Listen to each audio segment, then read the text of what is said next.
Welcome to my video. The subject here is going to be optocouplers, theory, operation, and circuits. I'm your host, Louis Laughlin. Visit my website at www.bristolwatch.com.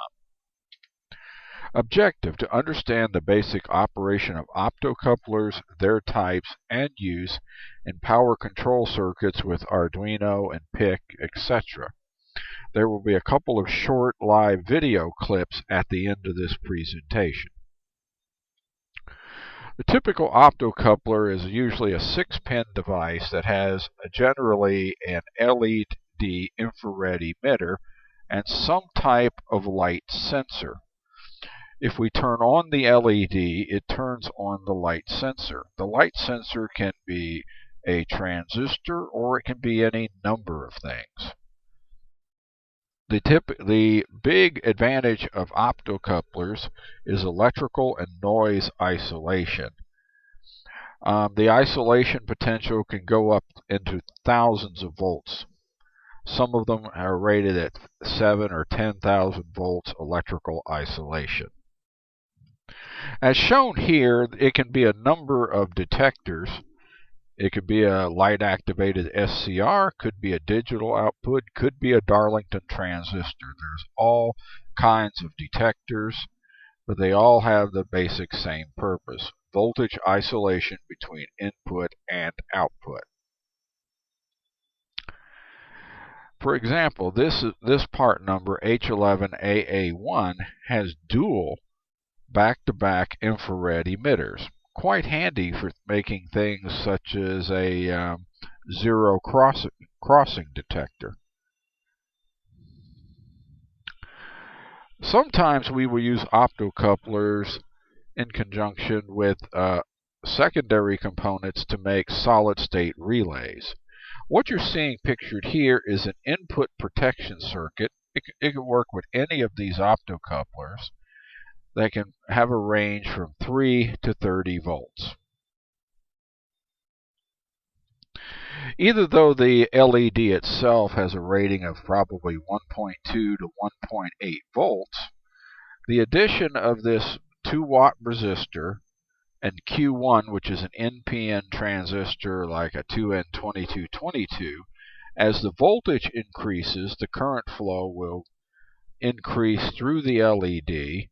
And of course, it creates a larger voltage drop across this 47 ohm resistor, cutting this transistor Q1 on and shunting the current through Q1 instead of the LED. That's how your protection circuit works. This is your very most basic optocoupler circuit. Generally, we tie the LED through a resistor to ground and connect it to generally an I/O pin of an Arduino, PIC, or whatever. A high, of course, 5 volts or 3 or whatever you're using, turns the LED on.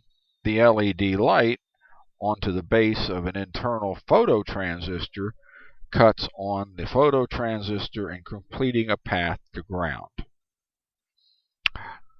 This circuit is fine, except it suffers from low power handling capabilities. Optocouplers are generally low power devices.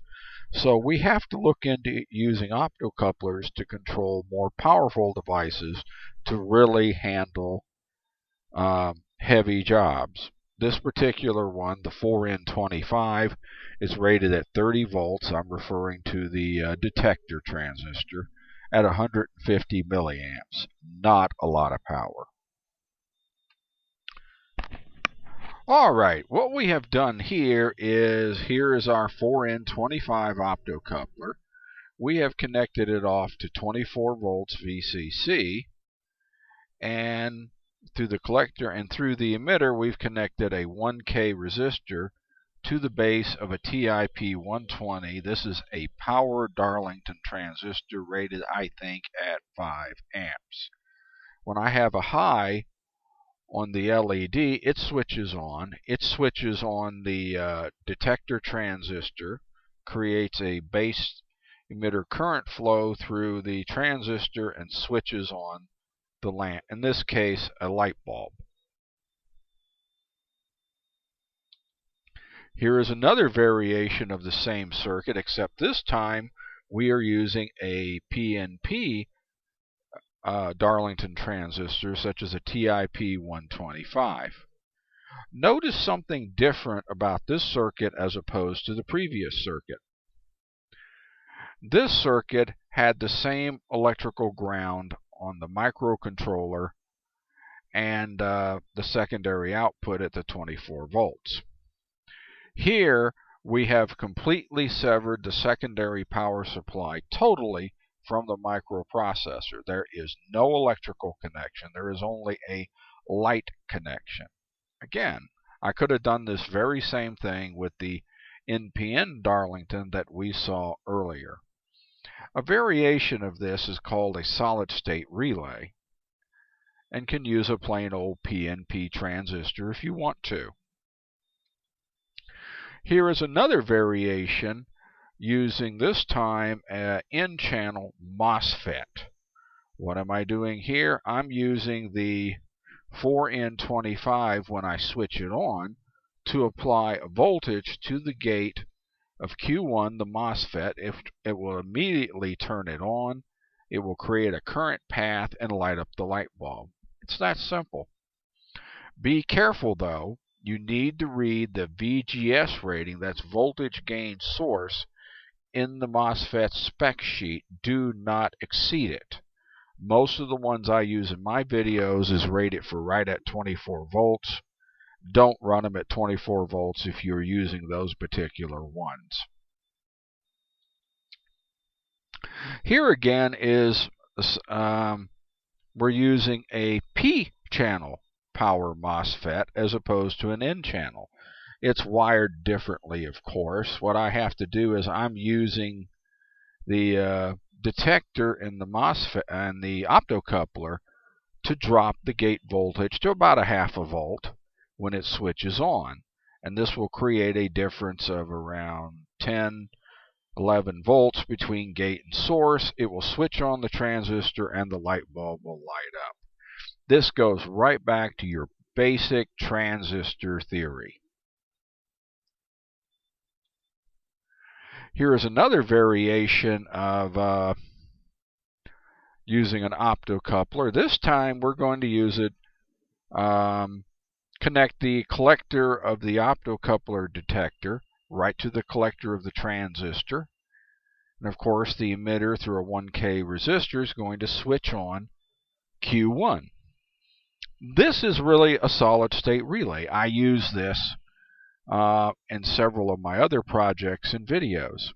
Note something with all of these circuits that I've just went through. Unless you've put capacitors or something in them, you can pulse width modulate them.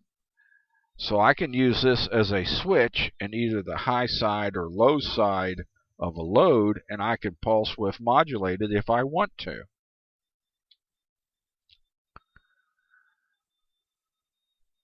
And this shows you the current flow here. This switches on. Get the base current here, switches on. I get the collector current. Actually, it's IE, not IC, but they're pretty much the same thing. This gives you an illustration of how it works in loads. Okay, this could easily have been a push button switch that you see here. Here is our motor. Here is our common for the power supply. You notice that I can place the transistor collector emitter from the previous circuit here. I can place it on the ground side.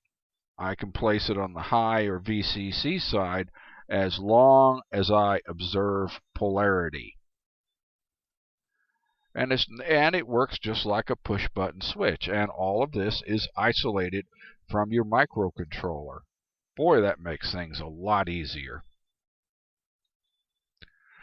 Here is a, I guess you could say it's a fairly well complete solid state DC relay. Here is the protection circuit we talked about earlier. Here is our optocoupler, and here is our transistor switch. These, I have built this. It works just fine. Alright, here's another variation of an optocoupler, but I won't go much into these. They use phototriacs or photodiacs, and they are used with triacs and or SCRs to create solid-state AC relays. That's going to be a different video, but it's pretty much the same circuit on the left side, and we will go over how triacs and SCRs work in separate videos. And that's this brief introduction to optocouplers. My website has a whole page of circuit examples and what we just went over. And now let's watch a couple of short video clips that I added onto this using optocouplers to control lights and motors and various other devices. Anyway, let's give this a little test run just to let you see what it can do. Power is on. You notice I got a little sort of alt UV LED down there. Hey, they're useful for something.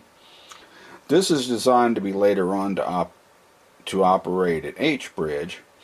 But what I want to do is just, if you look out here, you'll see an LED come on. And you'll notice this lights up. This is just an LED across. What I'm doing is reading one of the analog input channel. I'm reading the value on this pot to control the pulse width modulation out. I can control it on and off. Now the trick is, when I program this particular PIC chip, that if I have to have both either one or the other outputs on. You'll see it over there is the green one. I got to have one or the other on. It's programmed to kill the pulse width modulation out if none of the other two outputs are working. Those will later go on to an H-bridge that I will demonstrate. Nothing much here. It works, it seems, quite well.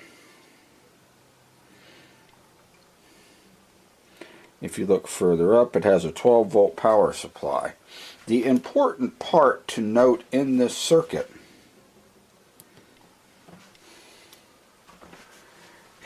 is the opto-isolator here. Everything on that side of the opto-isolator is 5 volts.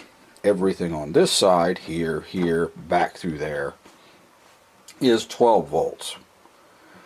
So I can have really nice control of higher voltage circuits by using an optocoupler. Again, here is an overall picture of it once again. And you can see the light bars go on and off depending on polarity. The important part about this is all this 12 volt circuitry over here. The motor, the H-bridge is only a section of this board, by the way. The power control circuit, the H-bridge, the motor, all of this stuff is completely isolated from all the 5 volt circuitry on the PIC or Arduino or whatever you're using.